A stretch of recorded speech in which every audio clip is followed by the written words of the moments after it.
Opinión Meridiana. Abierta a todos los venezolanos por Venevisión, tu canal independiente.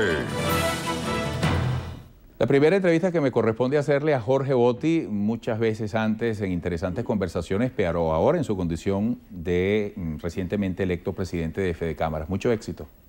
Mil gracias, Eduardo. Un placer estar contigo. Siempre hemos tenido conversaciones acá y en radio muy interesantes. Ciertamente tener sobre los hombros ahora la responsabilidad de ser vocero de todo un sector empresarial. Sé que además han sido años muy difíciles, no estamos ajenos a ello. Muy probablemente algunos que me están escuchando en estos momentos que son emprendedores, aún los informales, no se sienten totalmente representados en lo que significa Fedecámaras, pero no olvidemos que son tiempos de las instituciones. Es una institución que se acerca a sus 70 años, fundada en 1944. Tenemos el menester de corregir lo que haya que corregir internamente y equiparar, quizás ese sea el más grande de los retos, la imagen de una institución como Fedecámaras con la imagen que tiene la población de la empresa privada, que por cierto, a pesar de tantas amenazas y tanto clima un poco cordial entre, digamos, las relaciones gubernamentales, la sociedad y la empresa privada, sigue teniendo una excelente imagen de acuerdo a todos los sondeos de opinión. Ayer a esta hora en esa silla plural donde usted se encuentra en este momento estuvo sentado el ministro de Ciencia, Tecnología e Industrias Intermedias, Ricardo Menéndez. E hizo toda una exposición y desarrollo sobre la ley de costos y precios justos. Sí. ¿Cómo visualiza usted todo lo que implica, incluida la acción de una superintendencia y sobre todo el aspecto consensual que uno supone que debe ser importante? A ver, Eduardo, esto es un tema bastante complejo porque además quienes nos escuchan saben que tenemos muchos años en que las relaciones entre el consumidor y la empresa no han sido precisamente las más cordiales, como decía hace unos segundos. Entre otras cosas porque estamos arrastrando ya cerca de una generación y media con alta inflación. Los venezolanos contemporáneos perdimos ya la noción del tiempo de lo que significa tener un mercado razonablemente estable y precios estables. Durante 50 años, solamente por mencionar un periodo bien importante de nuestra historia, entre 1928 y 1978, Venezuela fue una de las envidias del planeta en términos de crecimiento, de movilidad social, de inclusión y de muy baja inflación. Así que ese escenario lo olvidamos desde el famoso Viernes Negro del año 83. Y esas relaciones entre consumidores y empresarios no han sido, insisto, las más benditas posibles. Porque además todos somos consumidores y a todos nos disgusta tener que pagar algo que estimamos que está por encima de eso que llamamos precio justo, que por cierto es algo bastante difícil de definir. Tenemos que entender lo siguiente. Lo único que mete en cintura la voracidad, por decirlo de alguna forma, o el apetito exagerado de algún actor económico es la competencia. Los largos periodos de controles de precios en toda la historia de la humanidad han sido un fracaso. Lo intentaron los romanos, lo intentó también la Alemania de Hitler y en todos los casos fueron fracasados. Los controles de precios, los controles de cambio pueden tener alguna utilidad en términos muy cortos de tiempo por razones, digamos, estructurales, de guerra, de desestabilización de una economía o atacar alguna área muy específica. Nadie puede negar que pueda existir brotes especulativos en la economía venezolana, pero los brotes especulativos son consecuencia y no causa de la inflación y de un aparato económico que está enfermo, y está enfermo desde hace largo tiempo.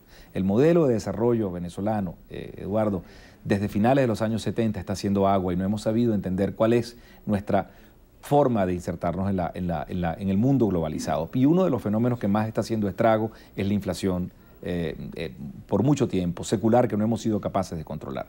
Este decreto, sin duda alguna, va a traer muchísimos problemas en el funcionamiento del aparato económico. Estamos en estos momentos haciendo análisis muy sosegados.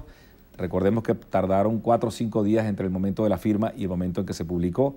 Hay algunas cosas que se han corregido y observamos como positivas. Por ejemplo, en el proyecto originario, las comunidades organizadas tenían la potestad de intervenir y prácticamente expropiar una empresa.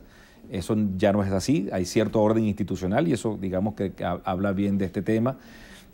Pretender controlar a 600.000, 650.000 empresas formales, más 1 millón y tantas de informales, porque el decreto, debo decirlo, aplica para todos los actores económicos por primera vez en la historia, personas naturales, personas jurídicas, sean formales o informales, públicas o privadas.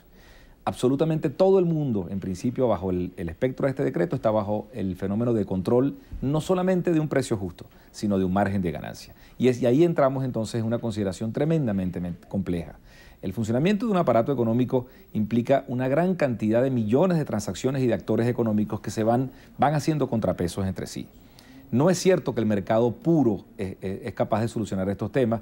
Para eso debe haber una combinación entre Estado, regulaciones y un mercado pujante, vigoroso, que verdaderamente compita. Por cierto, uno de los compromisos nuevos que queremos hacer en Fedecámara de cara al futuro es precisamente comprometernos, valga la redundancia, con un mercado verdaderamente competitivo que no ha existido en la Venezuela contemporánea. Tenemos que ser verdaderamente honestos con nosotros mismos y jugar limpio a que haya una sana competencia entre los venezolanos. Esto va a traer cola. Afortunadamente tenemos 90 días hábiles de vacación legal. Ojalá podamos estar allí para discutir con el alto gobierno sobre los efectos que pensamos que son perversos de este tipo de instrumentos. Ojalá no se use para atacar o intervenir determinados sectores en detrimento de otros o favorecer unos en detrimento de otros. Creemos que es prácticamente inviable aplicar un control masivo de precios y de márgenes a la economía venezolana. ¿Se puede alinear en acuerdos, por muy consensuales y participativos que resulten, precios y costos en la gama de productos, pero también de servicios? Que, por cierto, me decía ayer el ministro, el tema de servicios todavía no entra dentro del marco de aplicación de la ley. Es discutible a nuestro juicio. Cuando uno analiza los primeros artículos, todo actor económico está incluido allí.